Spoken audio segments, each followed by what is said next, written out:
जय सद्गुरु प्रभु महाराज को जय।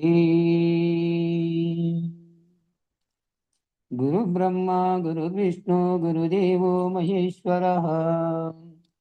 गुरु साक्षात् परब्रह्मा तस्मै श्री गुरुवे नमः। गुरुवे सर्वलोकानां विषये भवरोगिणां गिरिये सर्वविद्यानां श्रीदक्षिणामूर्तये नमः। बृहद्वादिष्टसिद्धान्तं पूर्णबोधोपदेशिकम् श्रीवेङ्कटेश्वरयोगीन्द्रं सद्गुरुभ्यो नमो नमः। आत्मानात्मातीतमनिशं केवलात्मोपदेशिकं श्रीवेमुलरामय्यार्ययोगीन्द्रं सद्गुरुभ्यो नमो नमः। चराचरमतीतं चाचलपूर्णोपदेशिकम् श्रीपूर्णानन्दपुल्लयार्य सद्गुरुभ्यो नमो नमः। पूर्णबोधसुधानिधिं पूर्वपुण्यफलप्रदम् वेदान्तानन्दसद्गुरुं वेङ्कटरमणार्य गुरुं भजे। पूर्णानन्दपुल्लयार्य पुत्ररत्नमहागुरुम् कृष्णानन्दविभुं दैवं कृष्णमूर्ति नमो नमः। परब्रह्मानन्दवर्षं परापरसमादर्शं ज्ञानाज्ञानतीतानन्द श्री अश्वत्थार्य नमोऽस्तु ते। सर्वकालकालप्रत्यक्षं सर्वोत्तमसुशाश्रितं विरहितानन्दगुरुं वेङ्कटदासार्य गुरुं भजे। अस्मद्गुरुसमारम्भं कृष्णसान्दीपमाध्यमाम् ओङ्कारपीठपर्यन्तं वन्दे गुरुपरम्परम्। जय सद्गुरु प्रभु महाराज को जय। మేలుకో ఓ మాయ జీవా మేలుకో, మేలుకొంటే మేలు కలుగును జాల మేలును జాగు సాయకు.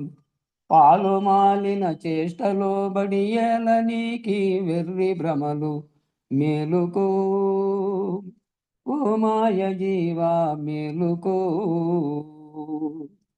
కాలమెల్లను వృధా గడుపుట చాలా శ్రమలకు కారణంబు. కాలమెల్లను వృధా గడుపుట చాలా శ్రమలకు కారణంబు. మూలమేదో ముందు గనుగొని ముక్తి మార్గము తెలుసుకొనుము. మేలుకో ఓ మాయ జీవా మేలుకో.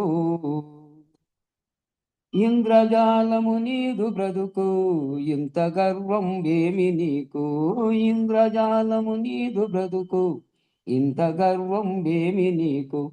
సాటి పెద్దల చూచి నేర్చుకో చాలు నీ సంసార సుఖము. మేలుకో ఓ మాయ జీవా మేలుకో. భోగభాగ్యములెల్ల చూచుక చాలా మురిసితివి నీవు. భోగభాగ్యములెల్ల చూచుక చాలా మురిసితివి నీవు. కాలయముడు నిన్ను విడువడు కాలమే గద నీకు తెలియదు. మేలుకో ఓ మాయ జీవా మేలుకో. నీవలే ఈ భూమి మీద పుట్టి చచ్చిన వారి నెల్ల. నీవలే ఈ భూమి మీద పుట్టి చచ్చిన వారి నెల్ల. కన్నులారా కంటివి గద కాయమెక్కడ నిలిచి ఉండదు. మేలుకో ఓ మాయ జీవా మేలుకో. బుద్ధిమాలిన పనులు చేయుచు ఎద్దువలను అడలు పెంచుక. బుద్ధిమాలిన పనులు చేయుచు ఎద్దువలను అడలు పెంచుక. ఎదుటి తప్పులెంచుకుంటూ నీదు తప్పులు మరచితివి గదా. మేలుకో ఓ మాయ జీవా మేలుకో. మలమూత్రమూల మరియు చీముయము కల దుర్గంధ వాసన. మలమూత్రమూల మరియు చీముయము కల దుర్గంధ వాసన. ఏలనీకి మళ్ళీ మోహము చాలు నీ సంసార బంధము మేలుకో ఓ మాయ జీవా మేలుకో వాసిగను బలరామార్యుల వద్ద చేరి అప్పలార్యులు వాసిగను బలరామార్యుల వద్ద చేరి అప్పలార్యులు బుద్ధిమంతులకెల్ల తెలిపెను వద్దికతో పరిపూర్ణ భావము మేలుకో ఓ మాయ జీవా మేలుకో మేలుకొంటే మేలు కలుగును జాల మేలను జాగు సాయకు పాలు మాలిన చేష్టలో బడి ఏలనీకి వెర్రి భ్రమలు మేలుకో ఓ మాయ జీవా మేలుకో జై సద్గురు ప్రభు మహారాజుకు జై జై శ్రీ పూర్ణానంద పుల్లయ్యారి సద్గురు ప్రభు మహారాజుకు జై ఇందుగల గురు భక్త మండలికు జై గురు పరంపరముకు జై జై సద్గురుదేవ జై గురుదేవ జై గురు అందరికీ జై గురు గురు పరంపరముకు జై.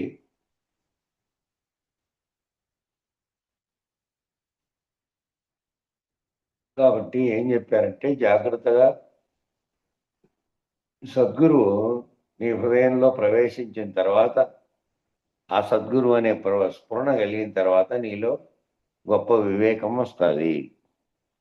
ఆ సద్గురువు యొక్క కృప చేత అప్పటి వరకు ఈ ప్రపంచాన్ని చూసే దృష్టి మారిపోతుంది. ఆ దృష్టి మార్చే విధంగా గురువు నీకు బోధిస్తేదే కాక నీలోనే ప్రవేశించినటువంటి నీ హృదయంలోనే సద్గురువు ఉంటాడు. ఆ సద్గురువు కృప కలిగితే నువ్వు ప్రపంచాన్ని చూసేటువంటి దృష్టికోణం మారుతుంది నీలో. ఇంతకాలం చూసిన పద్ధతి వేరు, ఇప్పుడు చూస్తున్నటువంటి ఈ సాధకుడుగా నువ్వు పైమెట్టుకు ఎదిగే కొద్దీ ప్రపంచాన్ని నిన్ను చూసుకునే విధానం మారుతుంది. కాబట్టి ఈ ప్రపంచాన్ని చూసే దృష్టి మారిపోతుంది. అవస్థాత్రయ సాక్షిని బలంగా పట్టుకోవడం వల్ల అవస్థాత్రయాలకు మూడవస్థలకి మీరినటువంటి సాక్షిత్వ స్థితిలో నిలకడ చెందే విధానం నీకు అలవడబడితే ఏ వ్యవహారం చేస్తున్నప్పటికీ నేను సాక్షిత్వ స్థితిలో ఉన్నటువంటి ఆత్మస్వరూపుణ్ణి, బ్రహ్మం నేనంటే నేను ఏ విధంగా చైతన్య స్వరూపుడైనటువంటి అంతటా నిండి ఉన్న చైతన్యంలో నేను భాగమై ఉన్నా, నాకంటే అన్య వస్తువు ఉన్నది అని భావం కలిగినంత కాలం వేరువేరుగా తోస్తూ ఉంటాయి. ఆ వేరువేరు తోచకుండా నేను బ్రహ్మనిష్ఠుడును అనేది స్థిరమైపోవాలంటే ఆ వేరువేరుగా అన్యం తోచేదే పోవాలి. ఆ పోయే పద్ధతిలో నీ దృష్టి రావాలి. జగత్తులో దేన్ని చూసినప్పటికీ అవన్నీ కూడా నా స్వరూపమే, వేరుగా భావించడానికి వీళ్ళే చైతన్యంగా ఉన్నవే. నామరూపాత్మకంగా వేరువేరుగా కనపడినప్పటికీ వాటన్నిటి చైతన్యం నా చైతన్యం ఒక్కటే. కాబట్టి అవస్థాత్రయ సాక్షిని బలంగా పట్టుకోవడం వల్ల అక్కడ నుండి చూడడం మొదలు పెడతాం. పైనుంచి కిందికి చూడడం మొదలు పెడతాం. పైనుంచి కిందికి నీలోకి బాకీ ప్రపంచంలోకి చూడడం ఎట్లా చూస్తావంటే జరుగుతున్న సాక్షులన్నింటినీ, జరుగుతున్న వ్యవహారాన్ని అంతటి సాక్షిత్వ స్థితిలో నుంచి సాక్షిగా చూసేది అలవాటు పడుతుంది. ప్రతిదానికి అన్వయం చేస్తారు, ఇది నాకు ఉపయోగపడుతుందా లేదా అని చూసుకుంటూ చేయడానికి సాధన అని పేరు. ఆ రకంగా ఏమయ్యావంటే సాధన చేయడం, సాధన దేన్ని చేస్తున్నావు, నేనెవరు, నా నిజస్వరూపం ఏమిటి అనే దాని మీద సాధన చేస్తున్నావు సాధకుడుగా. పైకి ఎదిగి నీలోనే జరిగేటువంటి మూడవస్థల్ని దాటి ఆ మూడవస్థలకు సాక్షిగా ఉన్నటువంటి ఆత్మస్వరూపంలో నిలబడి చూస్తున్నావు. అప్పుడు అన్నీ ఏమీ కనపడుకున్నటువంటి స్థితిలో చూస్తున్నావు. ఆ గురువు నీలోకి ప్రవేశించడం వల్ల ఆ గురువు యొక్క కంటితో గురువు యొక్క గురువే నీలో నుంచి ఊరిని చూస్తున్నాడు, నేను చూపిస్తున్నాడు. ఆ విధంగా చూసుకుంటూ చేస్తున్న దాని పేరే సాధన. ఈ రకంగా చేస్తే ఏమయ్యావు, ఇప్పుడు హై ఎక్స్పీరియన్స్ దగ్గర, హై ఎక్స్పీరియన్స్ అంటే నేను అనుభూతి చెందాను, నేను అనుభవం పొందాను. అంటే నేను పొందాను అనే దగ్గర ఎక్స్పీరియన్స్ అనే దాన్ని జాగ్రత్తగా విశ్లేషించడం మొదలుపెట్టాం. ఏమిటి ఎక్స్పీరియన్స్ అంటే? అనుభవము, అనుభూతి. ఇదంతా కూడా అనాత్మే కదా. ఈ అనుభూతి దేనికి పొందుతోంది?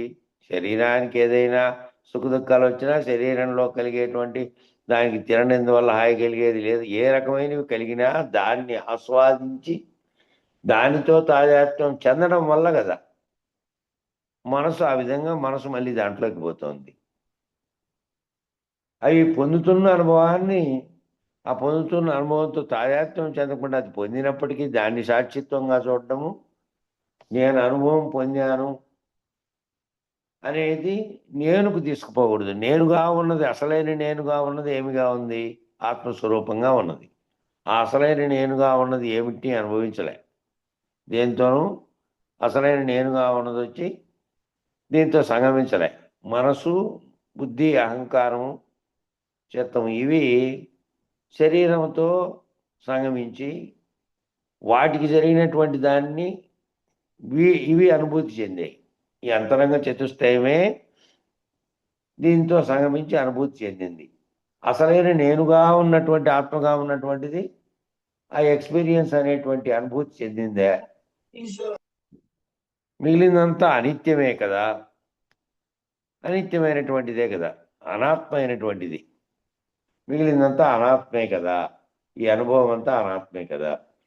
ఎందుకని? నేను కానిది కదా ఇది.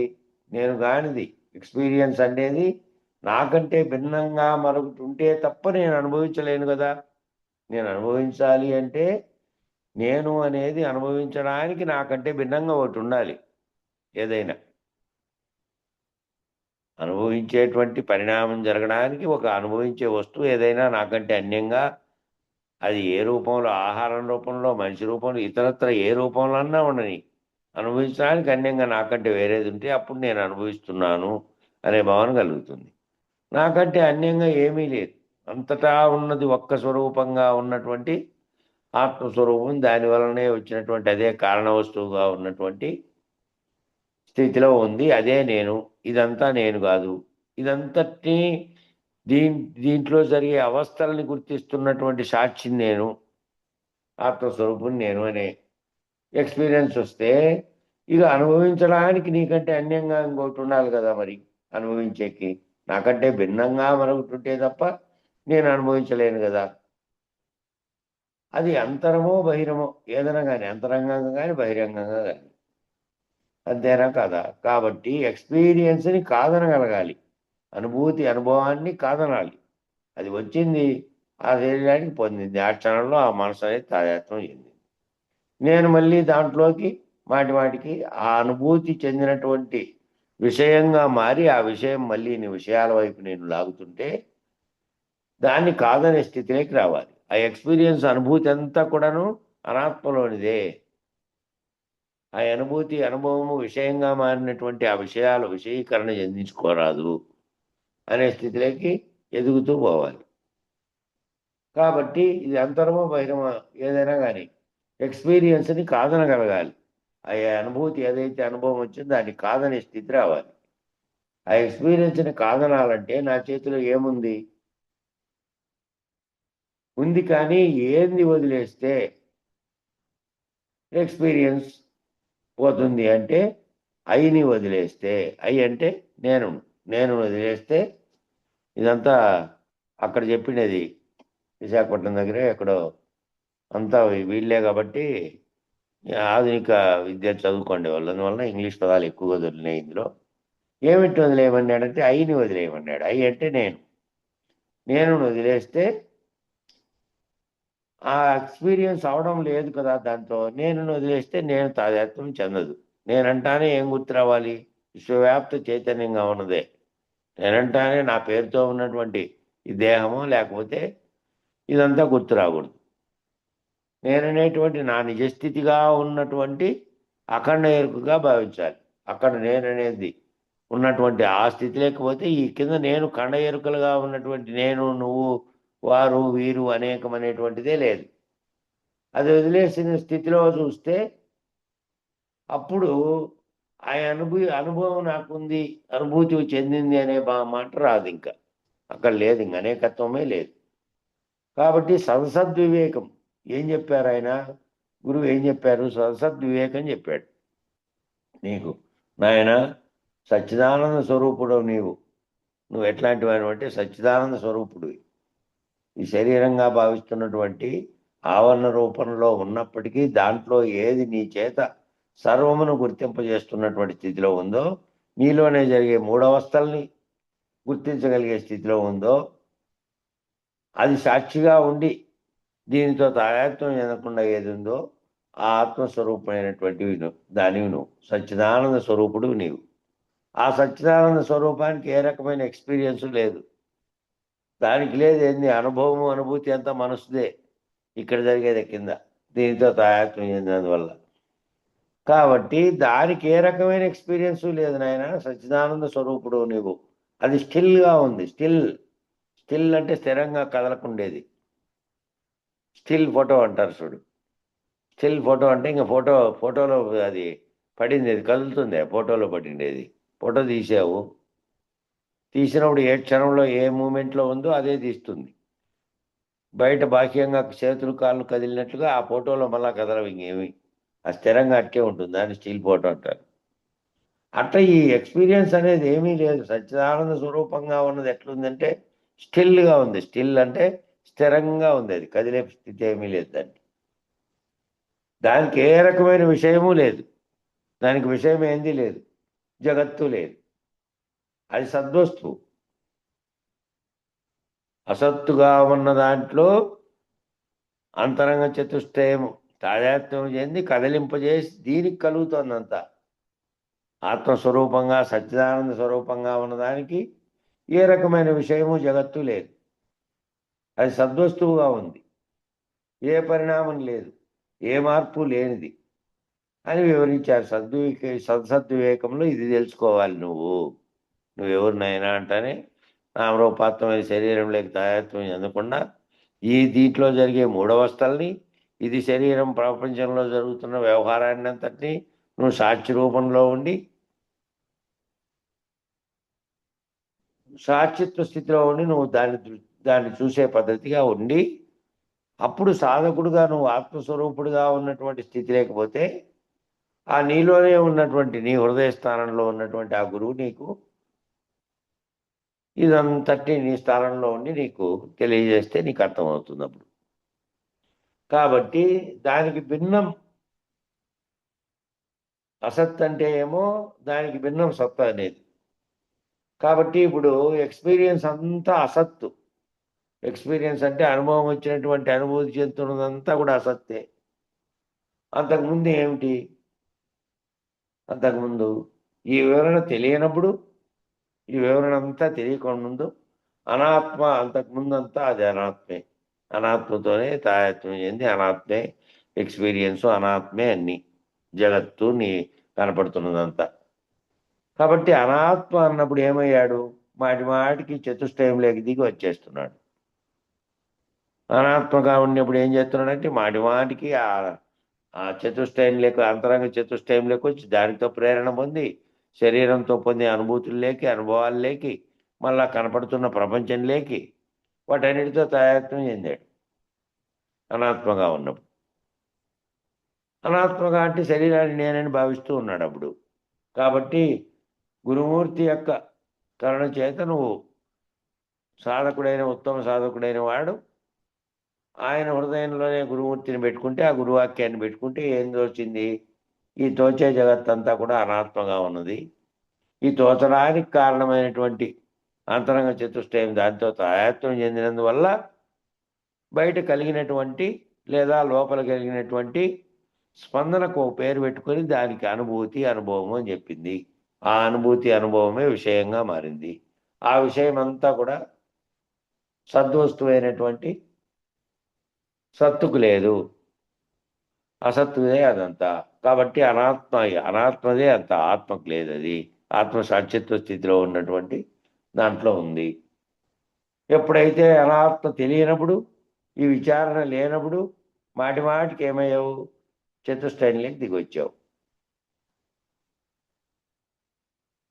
కాబట్టి ఇదేమైంది? అసత్ అంటే ఇప్పుడు మాటికి దిగిరానటువంటి దాంట్లో, ఇది ఎక్స్పీరియన్స్ లేనటువంటి దాంట్లో, ఈ అనుభూతి పొందినటువంటి స్థితిలో లేకుండా అనుభూతికి భిన్నంగా అనుభూతి పొందేదంటే ఇంక మళ్ళీ అన్వయిస్తూ ఉండాలి, అనుభూతి చెందడానికి, అనుభవించడానికి. అవి లేవు, ఇంకా లేనటువంటి స్థితిలో ఉంది. కాబట్టి అది ఎక్కడుంది అది అంటే దానికి ఏ రకమైన జగత్తు లేదు, దానికి అది సద్వస్తువు, ఏ పరిణామం లేదు, ఏ మార్పు లేదు అని వివరించారు. ఇది సద్వివేకులు చెప్పేది. కాబట్టి ఆ అసత్తు అనాత్మకు ముందు, అంతకుముందు ఏమైంది, అంతకుముందు నువ్వు మాటి మాటికి దిగొచ్చినందువల్ల చతుష్టయంలో అనాత్మతో కలిసావు. కాబట్టి నేను నిలకడ చెందిన జ్ఞాతకి చెప్తున్నాం ఇక్కడ. ఎక్కడ నేనులో ఎవరైతే నిలకడ చెందారో జ్ఞాతగా, ఆ చతుష్టయంలోకి అంతకుముందు అనాత్మక దిగొచ్చాడు, దిగొచ్చి రాకుండా, దాంట్లోకి దిగి రాకుండా ఎవరైతే సాక్షి స్వరూపంగా ఉన్నటువంటి ఆత్మస్వరూపంలో నిలకడ చెంది, ఆ నిలకడ చెంది సర్వమును తెలుసుకుంటున్న జ్ఞాత ఏదైతే ఉందో ఆ జ్ఞాతే నేను. ఆ జ్ఞాతగా ఉన్నటువంటి సర్వమును తెలుసుకుంటున్నదే సర్వవ్యాప్తంగా ఉన్నటువంటి చైతన్యం కూడా అదే పరమాత్మ. కాబట్టి నిలకడ చెందినటువంటి జ్ఞాతకి చెప్తున్నాను, నిలకడ చెందాడు కిందికి మళ్ళీ అనాత్మలోకి రాకుండా నిలకడ చెందినటువంటి స్థితిలో ఏమని చెప్పారంటే, నువ్వు కూటస్థుడివి, నువ్వు జ్ఞాతవి కాదు.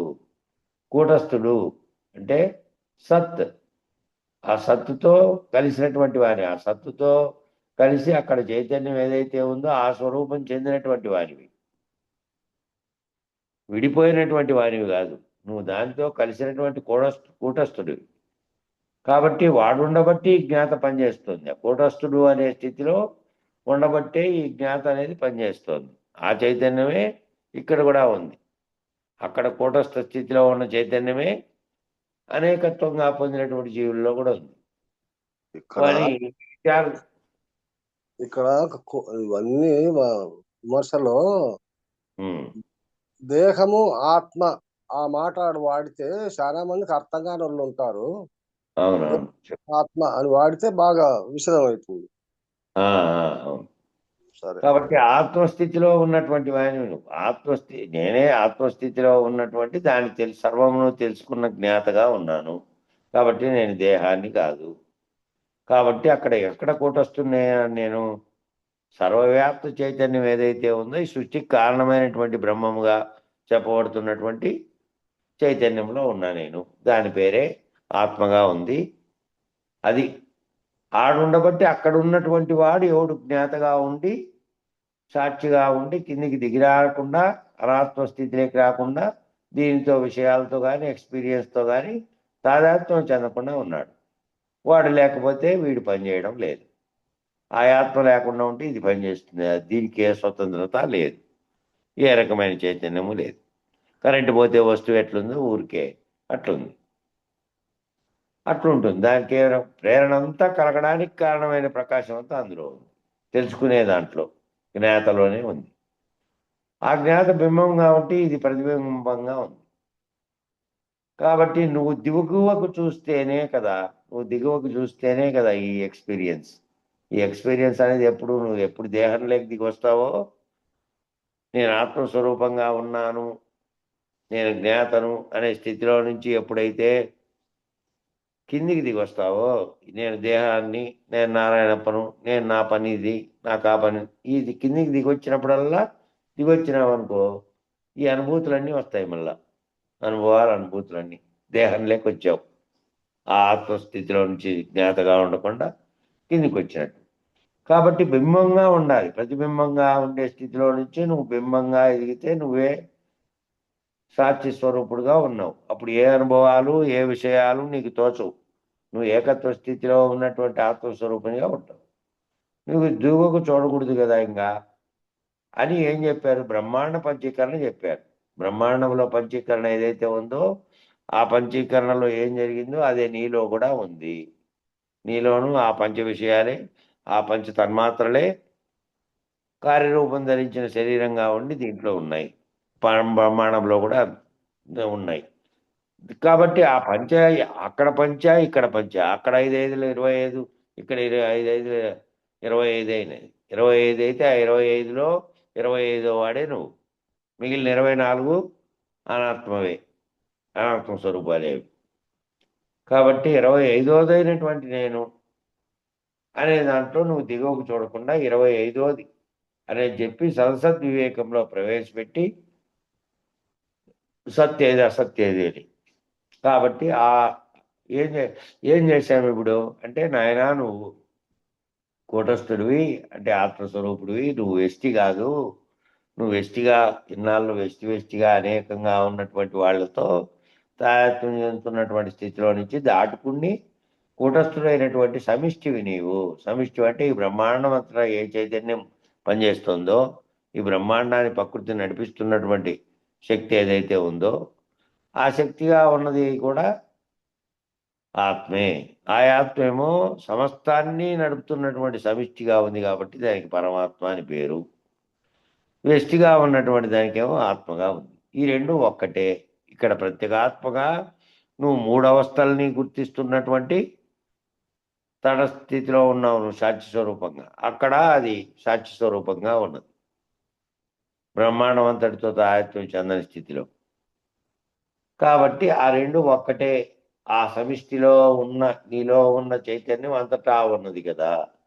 నీలో ఏ చైతన్యం ఉందో అదే సమిష్టిలో అంతటా ఉన్నది. కాబట్టి నువ్వు ఎష్టి కాకుండా సమిష్టిగా ఆలోచన చేయి. నీలో ఉన్న చైతన్యం అంతటా ఉంది కదా, నీలో ఉన్న సాక్షి అంతటా ఉన్నాడు. నీలో ఉన్న సాక్షి సృష్టికి సాక్షి కదా. నీలో ఉన్న సాక్షి, అక్కడున్న సాక్షి, ఆ సృష్టి చేసినటువంటి సృష్టికి కూడా సాక్షి. అక్కడ ఉన్న సాక్షి, సమిష్టిలో ఉన్న సాక్షి ఎవరికి సాక్షి? ఈ సృష్టి బ్రహ్మాండం అంతటిని సృష్టించినటువంటి తత్వానికి. అది కార్యరూపం ధరిస్తే ఏమైంది? స్థూల జగత్ అంతా వచ్చింది. ఆ స్థూల జగత్తుకు కారణమైనటువంటి స్వచ్ఛ రూపంలో ఉన్నటువంటి సాక్షి పరమాత్మ స్థితిలో ఉంది. కాబట్టి అక్కడ ఏముంది? అక్కడ కూడా సాక్షి ఉన్నాడు. నీలో ఉన్న అక్కడేమో సర్వసాక్షిగా ఉంది. నీలో ఉన్న సాక్షి ఏమో సృష్టికి సాక్షి. నువ్వు సృష్టికి సాక్షి కాదు. నీలో ఉన్న సాక్షిగా ఉన్నదే ఆ సృష్టికి సాక్షిగా ఉన్నది కూడా. సృష్టికి సాక్షి ఇప్పుడే వివేకం లేక వచ్చావు. ఆ సృష్టికి సాక్షి అనే స్థితి లేక నువ్వు వచ్చావు. అదే వివేకం. ఏంది? ఆ సృష్టికి సాక్షిగా ఉన్నటువంటి ఏది సర్వసాక్షిగా ఉండే సమిష్టి ఎరుకగా ఉందో, సమిష్టి ఆత్మగా ఉందో అది నేను అని దాంట్లోకి వచ్చావు. సాక్షి వివేకం లేక వచ్చావు. సృష్టికి సాక్షి అనేటప్పటికీ సల్సత్ వివేకం లేక వచ్చావు. సృష్టికి సాక్షి అనే భావం తెలిసిన తర్వాత సల్సత్ వివేకం లేక వచ్చేస్తావు. కాబట్టి సృష్టికి సాక్షి అనేటప్పుడు ఏం చేయాలి? ఆత్మానాత్మ వివేకంలో ఉన్నావు. ఆత్మేది అనాత్మేది. ఆత్మస్వరూపం అయితే అంతటా ఉన్నటువంటి చైతన్యము అదే నేను అన్నప్పుడు అనాత్మ నేను కాదు. అనాత్మ అంటే మిగిలినటువంటి అసత్తుగా ఉన్నటువంటి, స్వంతంగా తనకు తానుగా ఏ చైతన్యము లేకుండా పైన ఏ చైతన్యం పనిచేస్తే మిగిలిందంతా పనిచేస్తుందో ఆ ఆత్మస్వరూపంగా ఉంది. మిగిలిందంతా దేహం ఏ విధంగా ఆత్మ లేకపోతే పనిచేయదో, బ్రహ్మాండం అంతా కూడా పరమాత్మ అనే దాని యొక్క ప్రేరణ లేకుండా అసలు పనిచేయలేదు. సూర్య చంద్రాదులతో సహా వాటన్నిటికీ కూడా ఆ సొంత ప్రకాశం ఏమీ లేదు. ఆ ప్రకాశం కూడా ఎక్కడైనటువంటి సృష్టికి కారణమైన పరమాత్మ ప్రకాశంలోంచి వచ్చిండేదే. దాంట్లో నుంచినే వచ్చింది. ఇవన్నీ కూడా బ్రహ్మాండంతో సహా, సూర్య చంద్రాదులతో సహా, భూమితో సహా సర్వం కూడా జడమే. ఆ జడములో ఏ చైతన్యం పనిచేస్తే అవి పనిచేస్తున్నాయో అదే పరమాత్మ ప్రకాశంగా ఉన్నటువంటి ఆత్మస్వరూపం.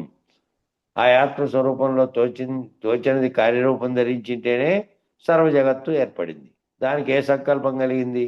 అవ్యక్తంగా ఉన్న దాంట్లో శబ్దరూపమైనది ఏర్పడి ఓంకారంగా పరిణమించి దాని నుంచి ఎట్లొచ్చింది అనేది మీకు సాంఖ్యంలో అంతా చెప్పబడింది. కాబట్టి సాక్షి, సృష్టికి సాక్షి అనేటప్పుడు ఆత్మానాత్మ వివేకంలో ఉన్నావు. ఆత్మేది అనాత్మేది అని. సృష్టికి సాక్షి అయితే తురీయ నిష్టని పొందావు. నువ్వు సాక్షిగా ఉంటే తురీయ నిష్టని పొందావు. తురీయ స్థితిలో ఉన్నావు. అన్నిటినీ గమనిస్తూ సాక్షిత్వ స్థితిలో ఉండి వీటితో తాయాత్వం చెందనటువంటి తురీయ స్థితిలో ఉన్నావు. ఆ తురీయ నిష్టని పొందావు. తురియాతీతాన్ని పొందడం అంటే మళ్ళీ తాను లేకుండా పోయినటువంటి అచల బోధ పద్ధతిలో తాను రహితుడైనటువంటి అశరీరుడైనటువంటి స్థితి అది. ఇప్పుడేమో నువ్వు ముందు ఆత్మనిష్ఠుడుగా స్థిరపడి తుర్యనిష్టను పొందితే దానికి అతీతమైంది ముందు తర్వాత. కాబట్టి ఇప్పుడు ఈ నిష్టలో పొందిన తర్వాత నువ్వు తెలుసుకోవాల్సిందేమి అని అంటే 4 మహావాక్యాలు ఇంకా వచ్చినాయి ఇక్కడికి. నేను ఆత్మనిష్ఠుడుగా సమిష్టి ఆత్మగా బ్రహ్మాండమంతరాన్ని నిండి ఉన్నటువంటి ఏ చైతన్య శక్తి నడిపిస్తోందో అది నాలోను జీవులన్నిట్లోనూ మరియు బ్రహ్మాండమంతటా ఉండి పనిచేస్తోంది. ఆ పనిచేస్తుంటేనే ఈ జడ వస్తువులన్నీ ఉన్నాయి. ఆ ఉన్నాయనే భావన తెలియబడుతున్నదంతా దేనికంటే జ్ఞాత అనేటువంటి కూటస్థుడికి. ఆ జ్ఞాత అనే కూటస్థుడే ఆత్మ. వ్యష్టిగా ఉంటే ఆత్మ, సమిష్టిగా ఉంటే పరమాత్మ. కాబట్టి నేనెవరు అంటే నేను తుర్య స్థితిలో ఉన్నటువంటి సాక్షిని. ఈ అంతటినీ గుర్తించగలుగుతున్నటువంటి జ్ఞాతగా ఉండి మళ్ళా తుర్యనిష్ఠుడైనటువంటి సాక్షిని నేను. ఆ స్థితిని పొందినప్పుడు నీకేం చెప్తారు ఇంకా అంటే 4 మహావాక్యాలు చెప్తారు. ఆ 4 మహావాక్యాలు నువ్వు ఏ విధంగా అదైనావు. కాబట్టి నేను కూటస్థుడు, సృష్టికి సాక్షిని అని కదలకుండా ఉండగలిగే దశ నీకు వచ్చేస్తే నేనెవరు అంటే కూటస్థుని, నేనెవరంటే సాక్షిని, నేనెవరంటే ఆత్మస్వరూపుణ్ణి, నేనెవరంటే దీనితో తాయాత్మ్యం చెంది కదలిక జరగకుండా ఉండే మూడవస్థల్ని మీరినటువంటి తుర్య స్థితిలో ఉన్నటువంటి సాక్షిని నేను అనేది కనుక నీకు ఆ దశలోకి వస్తే అప్పుడు ఏమైందంటే ఎక్స్పీరియన్స్ అనేది ఎగిరిపోయింది. అనుభూతి అనేది దేనికి కింది స్థితిలోకి వస్తేనే అనుభూతిలో అన్ని ఎక్స్పీరియన్స్లు. ఇంకా ఎక్స్పీరియన్స్ లేదు, ఏమి లేదు. ఇంకా అన్ని వస్తువే లేదు నీకంటే. నువ్వు అదే అయి ఉన్నావు. దేన్ని అయి ఉన్నావు? నువ్వు బ్రహ్మం అయి ఉన్నావు. ఆ బ్రహ్మం ఎట్లయి ఉన్నావో పొందడానికి జరిగేటువంటి స్థితిలోకి చెప్తున్నారు. నేను ఆత్మస్వరూపుడుగా ఉన్న వారికి చెప్తున్నారు. అప్పుడే ఆ ఎక్స్పీరియన్స్ ఏమీ లేదు ఇంకా. నీవు పిండాండంలోకి దిగిరావు. పిండాండంలోకి దిగొచ్చావు అనుకో, ఈ నేను ఎప్పుడు కూటస్థితిని రక్షిస్తాడు. నా లక్ష్యం ఏమిటంటే ఎప్పుడు కూడా ఆ కూటస్థితిలో ఉన్నటువంటి జ్ఞాత సాక్షే. కాబట్టి ఎప్పుడు జీవుడుగా ఎప్పుడు దిగొచ్చావా, కిందికి దిగొస్తే మళ్ళీ మామూలే. దీంతో అంతటితోనూ వ్యవహారం చేసి ఇది నేననే స్థితిలోకి వస్తుంది.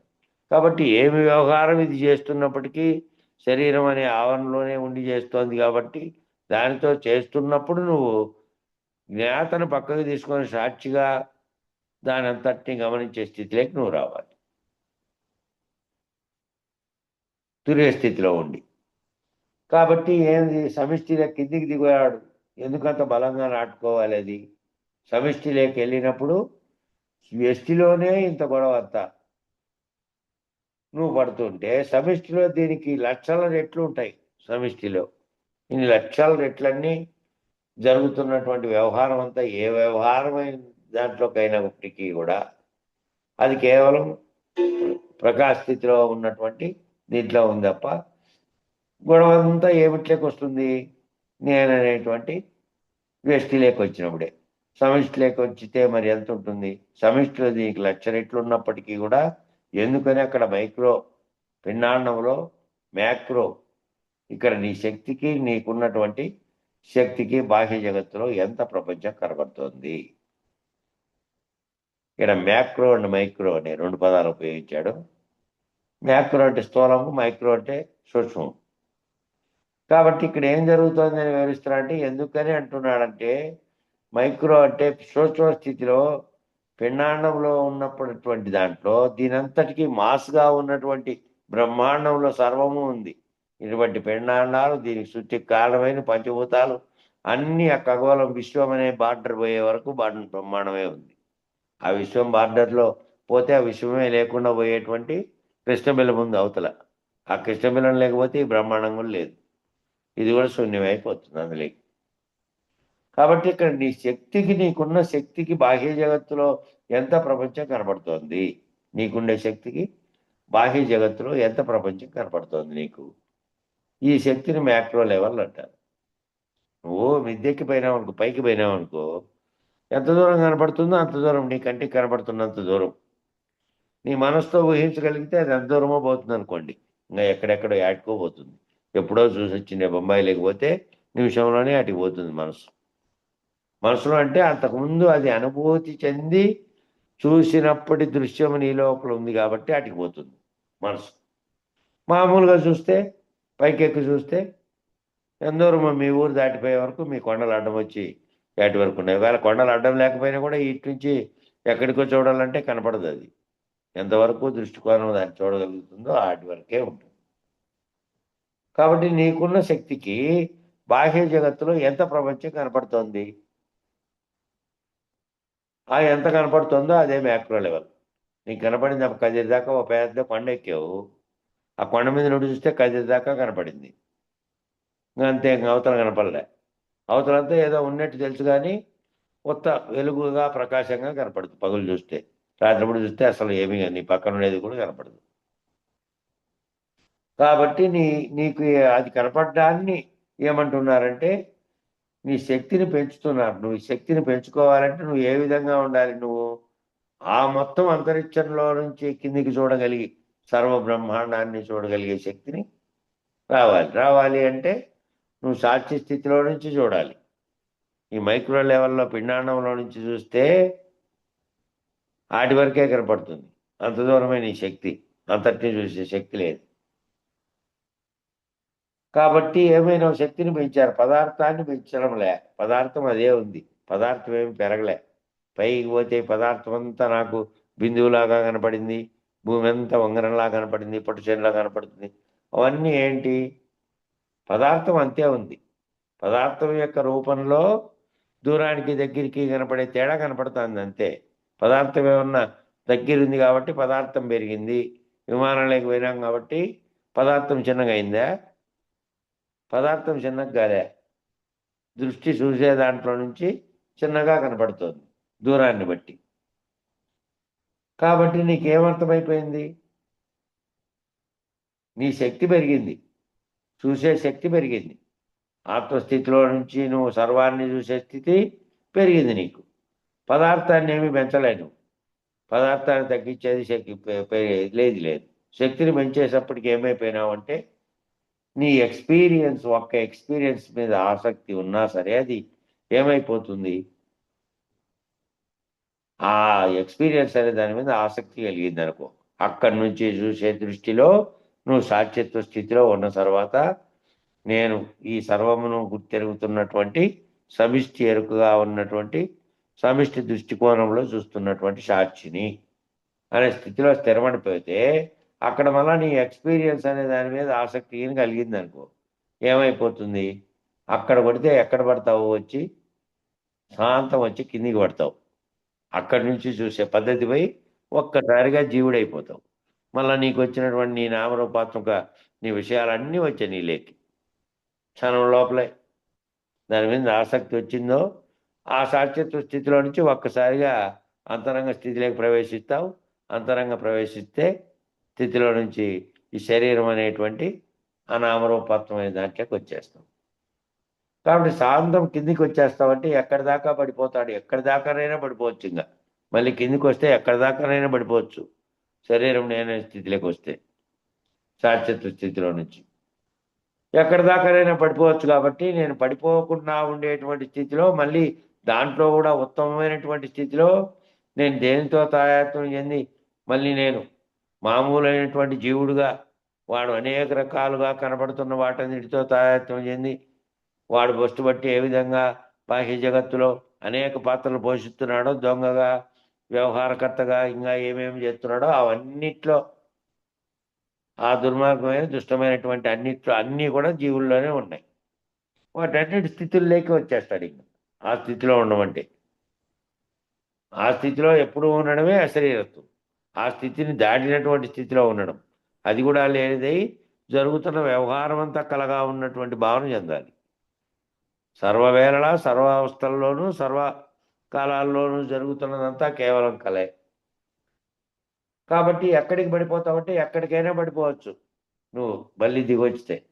కాబట్టి జాగ్రత్తగా గమనిస్తే ఇప్పుడు మనం ఆత్మానాత్మ వివేకం నుంచి సత్సత్ వివేకానికి ఎదగడానికి ఎంత కష్టమైంది. ఆత్మానాత్మ వివేకం ఫస్ట్, అది అయిపోయిన తర్వాత సత్ వివేకం, సత్యేది అసత్యేది, దేనివల్ల ఈ సర్వము తెలుసుకోగలుగుతున్నావు, ఏది తెలుసుకుంటుందో అది నువ్వు. ఏది సర్వమును గుర్తెరుగుతోందో ఆ ఎరుకే నువ్వు. ఇక్కడ అఖండ ఎరుకగా లేకుండా ఖండ ఎరుకగా ఉన్నావు. అదే స్థితి సర్వవ్యాప్తమై ఉన్నదాన్ని తెలుసుకొని ఆ స్థితి లేకపోతే అక్కడ అఖండ ఎరుకగా ఉన్నావు. కాబట్టి నువ్వు సత్తుగా ఉన్నావు. అసత్తు స్థితిలో నుంచి సత్తు స్థితిలోకి పోయి మళ్ళీ అసత్తు స్థితిలోకి దిగొచ్చేటువంటి దాంట్లోకి రాకూడదు. కాబట్టి ఈ జ్ఞాన భూమికలను అధిరోహించాలంటే ఈ జ్ఞాన భూమికలు అజ్ఞాన భూమికలు అనేటివి మళ్ళీ వేరుగా వచ్చినాయి. ఇంతకుముందు రాత్రిపూట తరగతిలో చెప్పినారు ఒకసారి వెంకటదారు చెప్పే కార్యక్రమం ఆ గ్రంథాల్లో రాత్రిపూట జ్ఞాన భూమికలు అజ్ఞాన భూమికలు. ఈ జ్ఞాన భూమికలను కూడా అధిరోహించాలంటే అందుకని వీటికి జ్ఞాన భూమికలు అని పేరు. ఈ 5 వివేకాలకే జ్ఞాన భూమికలు. ఈ 5 వివేకాలలో 7 భూమికలు దాటాలి.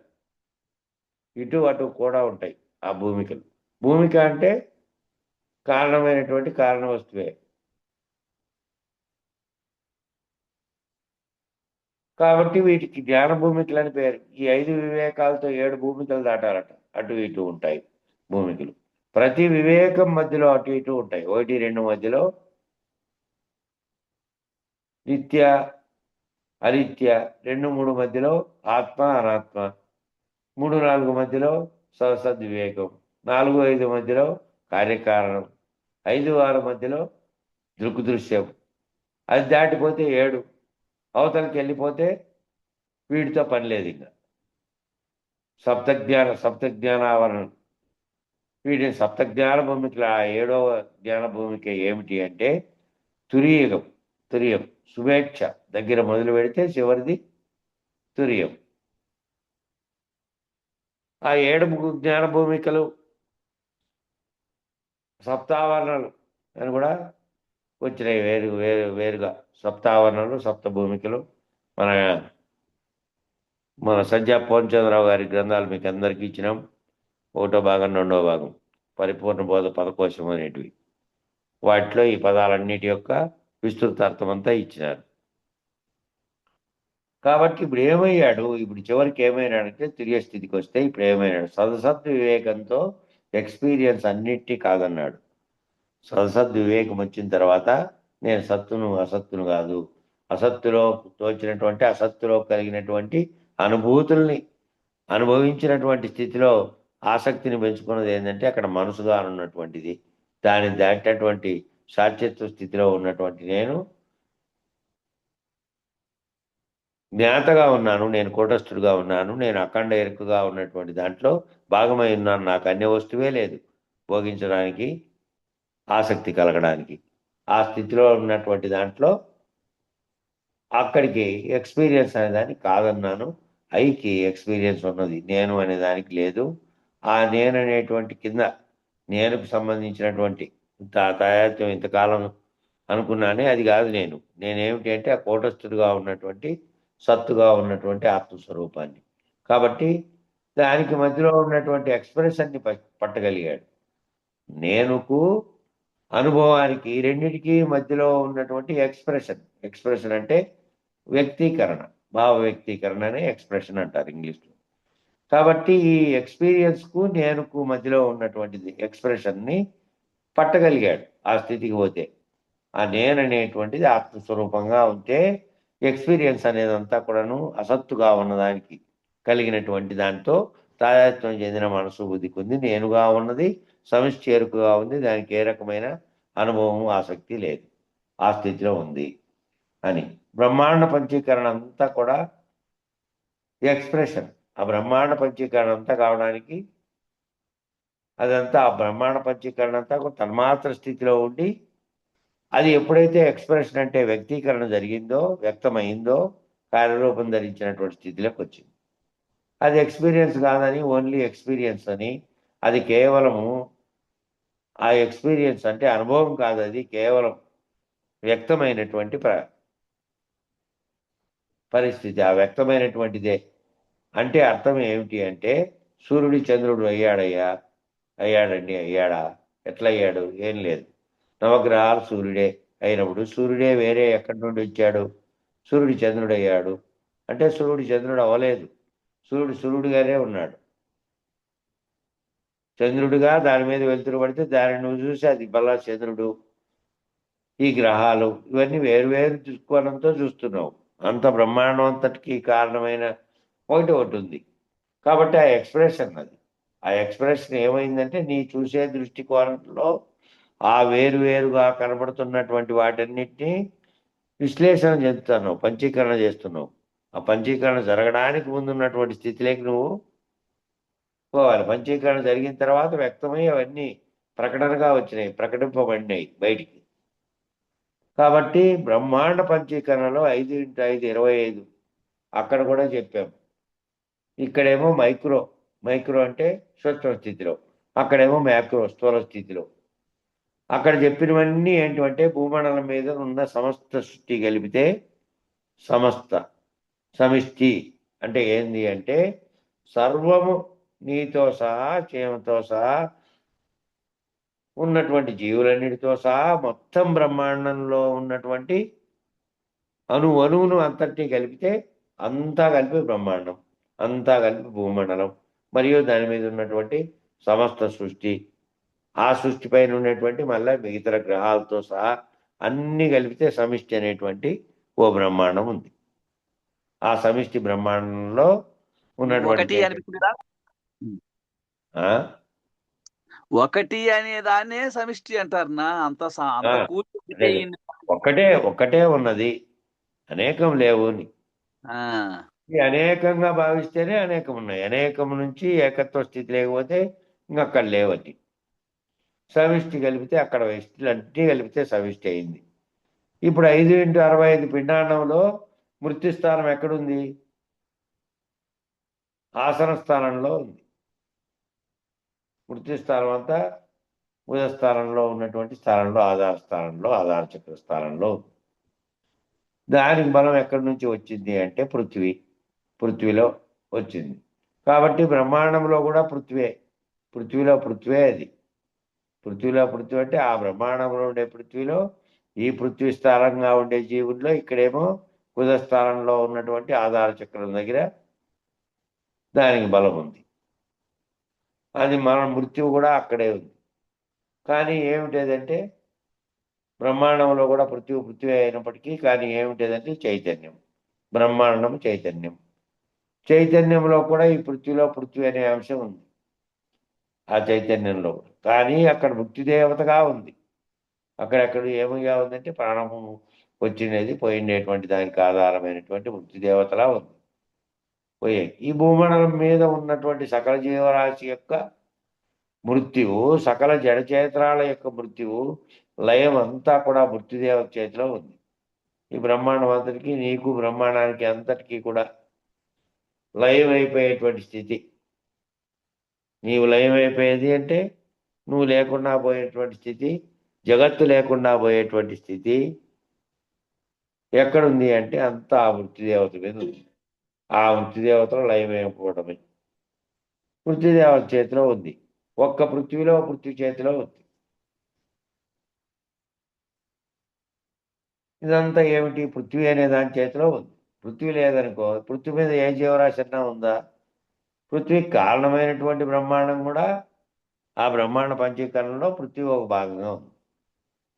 ఒక్కదానిని తెలుసుకోవడమే మానవుని వల్ల కాలేదు ఇప్పటి వరకు. వారు ఏం చెప్పారు? ఆ మృత్యుదేవత 25వ వాడు, 25వ పర్సన్, లాస్ట్ పర్సన్. ఆ 25వది అయినటువంటి 24 తత్వాలతో ఉన్నటువంటి దాన్ని నడిపిస్తున్నటువంటి వాడు ఆ లాస్ట్ 25వ పర్సన్. దివ్యజ్ఞానంలో లోయెస్ట్ లెవెల్ అంటే దివ్యజ్ఞానం అంటే దివ్యమైనటువంటి జ్ఞానము అంటే ఏదైతే పరమను గురించినటువంటి తెలుసుకుంటున్నటువంటి జ్ఞానం ఉందో అది దివ్యజ్ఞానం. ఆ జ్ఞానంలో లోయెస్ట్ లెవెల్ అంటే అన్నిటికంటే తక్కువ లెవెల్లో చూసేటువంటి జ్ఞానంతో పనిచేయగలిగిన వాడు ఎవరయ్యా అంటే మృత్యుదేవత. మిగిలిన వాటన్నిటికంటే తక్కువ జ్ఞానం ఉన్నటువంటి స్థితిలో పనిచేసేది ఎవరయ్యా అంటే మృత్యుదేవత. మృత్యువు కూడా దేవతే. భారతీయ స్మృతిలో అశుభం అనేది లేదు. నిజానికి మృత్యువును కూడా దేవతే అన్నారట భారతీయ స్మృతిలో. మిగతా దేశాల్లో అలాగా అదేందో చాలా బ్యాడ్, చాలా చెడ్డది, చాలా ఇది అనేది ఆ భావన చెందేది అనేది లేదు. ఎందుకంటే లయం అనేది తప్పనిసరి. జీవుడుగా ఉన్నటువంటి వాడు నువ్వు ఏ స్థితిలో సాక్షిత్వ స్థితిలో ఉండి దీనితో సంగమించకుండా నేను ఈ స్థితిలో ఉన్నా, దాంట్లో నుంచి దాటుకున్నటువంటి గురుకృప వల్ల ఒకవేళ ఈ బోధలోకి వచ్చిన వాళ్ళు అయితే ఇతర బోధల్లో సాక్షిగా నిలబడిపోతారు వాళ్ళు. ఈ బోధలో సాక్షి కూడా లేనటువంటి స్థితి లేకపోయినటువంటి వాడు అశరీరుడైనటువంటి దృక్పథంతో జరుగుతున్న వ్యవహారాన్ని అంతటినీ అసలు తాయాత్మ్యం చెందకుండా జరుగుతున్న దాన్ని అంతటినీ కలగా చూసేటువంటి స్థితిలో ఉండి కారణమైనటువంటి జ్ఞానం ఏది కారణంగా ఉంది, జ్ఞానమే కారణంగా ఉంది, దానికి కూడా అతీతమైన స్థితిలోకి పోయి ఉంటాడు. కాబట్టి ఇక్కడ మృత్యుదేవతను కూడా ఏమన్నారు ఇక్కడ మనోళ్ళు? దేవతే అన్నారు, దాన్ని కూడా దేవతే అన్నారు. అదేం చెడ్డది కాదు, అది ప్రాణం పోతుంది అంటే మృత్యుదేవత కూడా దేవతే, దేవత కాబట్టి లయం చేస్తుంది. కాబట్టి మృత్యువు కూడా దేవతే అనేది భారతీయ సంస్కృతిలో ఉంది. ఈ అశుభం అనేది లేనే లేదు. అశుభం అనేది కేవలం పెట్టుకున్నదే. శుభము అశుభము అనేది కేవలం నీ భావన. ఇది శుభంగా అది అశుభంగా అనేదే లేదు, సర్వము ఒక్కటే. కాబట్టి ఆత్మజ్ఞానంలో చూసేటప్పటికి నీకు మొదట కనపడేవాడేవాడు. బ్రహ్మాండంలోకి ఎక్కగానే నేను కూటస్థుని తెలుసుకోవాలండి. తెలుసుకోగానే మొదట ఎవరితో మొదలు పెట్టావంటే మొదట మననంతో మొదలు పెట్టాలి. మననంతో మొదలు పెట్టాలంట. ఎందుకని అంటే ఇక్కడ అదే కథ చేశావు. ఇక్కడ ఇది పోవాలని శరీరమేమో దాని యొక్క పుట్టి పెరిగి అంతా చేసి లాస్ట్కి ఏమైంది, పోతుంది. కంటి ముందరే అంతలా అనేక మంది శరీరాలు పోతున్నాయి.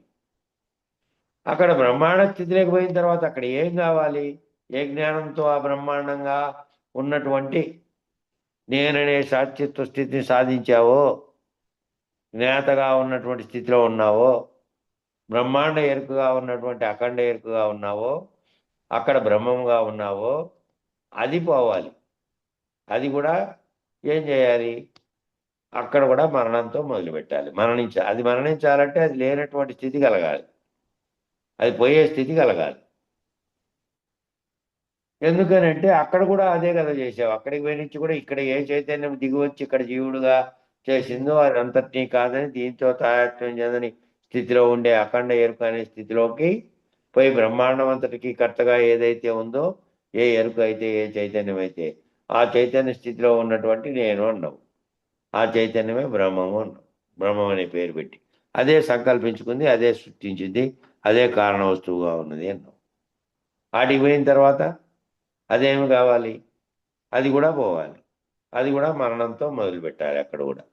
ఎందుకనంటే ఇక్కడ అదే కదా చేసావు, వేరే ఏం చేయలేదు. పృథ్వీలో పృథ్వీ అంటే మృత్యుదేవత దర్శనం. మొదటి దేవతా దర్శనాలతో ఎవరు కనపడాలండి అంటే మొదటి దేవతా దర్శనాల్లో ఎవరు కనపడాలి? ఈశ్వరుడు కనపడ్డు. ఇక అదంతా ఆఖరి స్థితి. కాబట్టి సరాసరి అందరూ ఏమడుగుతున్నారంటే నాకు ఈశ్వరుడు కనపడాలి అంటున్నారంట. నాకు కృష్ణమూర్తి కనపడాలి అంటే కృష్ణుడు కనపడాలి. అట్లా కనపడ్డు. ఇవన్నీ కింది స్థాయిలో ఉన్నటువంటి ఊహలు. కింది స్థాయిలో ఉండే ఊహల్లో ఏమవుతుందో దర్శనాలు కలగాలంటే ఏదో మనిషి కదా సినిమాలో ప్రత్యక్షమైనట్టు ఆకారముగా ఉన్నటువంటి ఆకారాన్ని నువ్వు కల్పించుకున్నావు. ఆ ప్రత్యేకమైన ఆకారాలన్నీ లేవు. భగవంతుడు అనే దానికి ఆకారం లేదు, ఆకారం కల్పించుకోబడింది అది. కాబట్టి ఇవన్నీ కింది స్థాయిలో కనపడాలంటే నాకు ఈశ్వరుడు కనపడాలి, నాకు కృష్ణుడు కనపడాలి, నాకు ఇవన్నీ కనపడాలి, రాముడు కనపడాలంటే ఆ కనపడేటువంటి వస్తువుగా ఉన్నటువంటి దృశ్య సమానంగా లేవు. అవన్నీ నీలో ఉండే భావనల్లో నీ కింద ఏముంది? మొట్టమొదటి ఆధార ముద్ర కాడ, ఆధార స్థితి కాడ మరణానికి కారణమైంది ఉంది. కాబట్టి ఇక్కడి నుంచి మొదలుపెట్టి పైకి పోయినావు. ఆధార చక్రం కాటి నుంచి ఆఖరి చక్రం లాస్ట్ దాకా, ఆ సహస్రాల దాకా పోయిన తర్వాత అక్కడ ఉండేటువంటి ఏ చైతన్యం, ఏ జ్ఞానం ఉందో అది అఖండ ఎరుకగా ఉన్నటువంటిది. దాన్ని దర్శించే స్థితిలోకి పోయిన తర్వాత కూడా అక్కడ ఏం జరగాలి? మళ్ళా అక్కడ కూడా లయం జరగాలి. ఆ బ్రహ్మం నేనైన స్థితిలో నుంచి అది కూడా ఆ చక్రం ఆఖరి చక్రంగా ఉన్న చోట ఉంది అఖండ ఎరుకకు స్థానమైనటువంటి స్థానం. అది ఆఖరి చక్రం కాటికి పోయేది. ఇక్కడి నుంచి కుజస్థానంలో ఉన్నటువంటి ఆధార చక్రం కాడ ఏముంది అంటే మరణస్థానం ఉంది.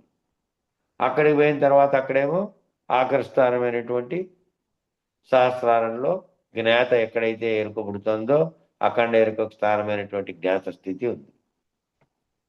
అట్లా కాబట్టి ఇట్లా కనపడాలంటే ఇట్లా కనపడేటువంటి కింది స్థాయి.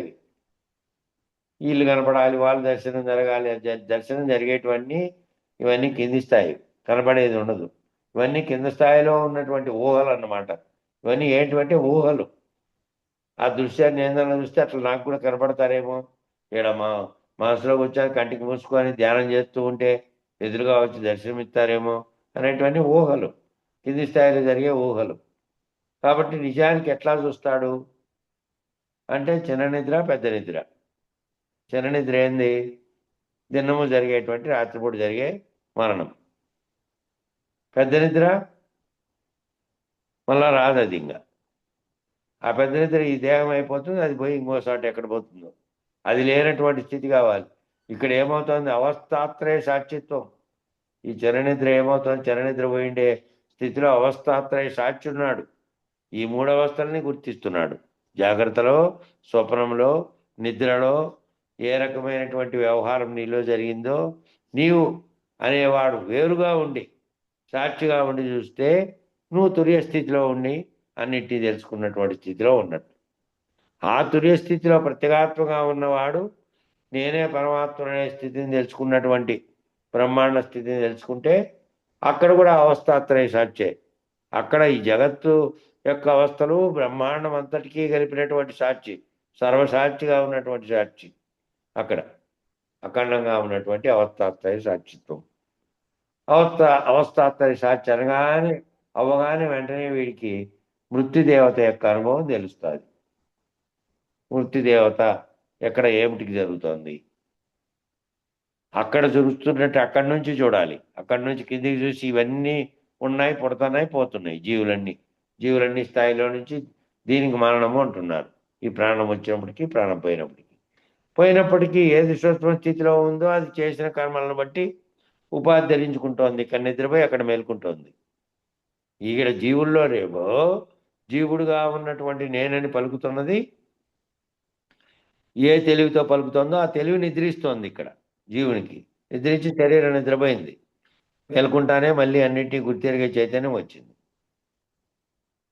అక్కడ అవస్థాత్రయ సాక్షిగా ఉన్నటువంటి అదేమో సృష్టికి పోయేటువంటి స్థితి. దాన్నంతటి దాటుకుని ఏదైతే దాటుకొని అక్కడికి పోయి నిద్రపోతుందో మృత్యు అనే నిద్ర పోయి ఎక్కడ మేల్కుంటోంది? కర్మల ఫలితంగా ఏ ఉపాధి ధరించుకోవాలో ఆ ఉపాధిలో పోయి మేల్కుంటోంది. పుట్టబోయేటువంటి చోట ఎక్కడో మేల్కుంటూ ఉంది. కాబట్టి అక్కడ పోయి మేల్కోకూడదు, రాదు. ఇంకా అక్కడ శాశ్వతంగా లయమైపోతే మళ్ళీ మేల్కోవడం అనేది ఉండకూడదు. అఖండ ఎరుకలో మేల్కొన్నటువంటిది, అఖండ ఎరుకలో ఉన్నది లయం జరిగితే అది అఖండ మరణం. ఇది ఏంది? మళ్ళీ తీసుకొచ్చే మరణం, ఈ శరీరానికి పోయేది. కాబట్టి మళ్ళీ రానటువంటి స్థితి లేకపోయేటువంటి అవస్థాత్ర స్థితిగా ఉన్నటువంటి స్థితిలో నుంచి మృత్యుదేవత యొక్క అనుభవము అక్కడికి రావాలి. అక్కడ నిద్రిస్తున్నటువంటి పెద్ద నిద్రలో దగ్గర రావాలి. కాబట్టి సమయం అక్కడ సరిపోయింది. మళ్ళీ ఈ పేజ్ కాడే రేపు మొదలు పెట్టుకుంటే సరిపోతుంది. అవస్థాత్రయ సాక్షి అవగానే మృత్యుదేవత అనుభవం తెలుస్తుంది అనే చోటు నుంచి మొదలు పెడదాం. మంగళం చెప్పాం. జై సద్గురు ప్రభు మహారాజ్ కు జై. మంగళము సద్గురు వరేణ్య, మంగళము అజలార్య మహితాతీత, మంగళము పూర్ణచంద్ర, మంగళము మద్గురు వరేణ్య, మంగళమయ్యా. ఈయరు కాని కంకితమయ్యా.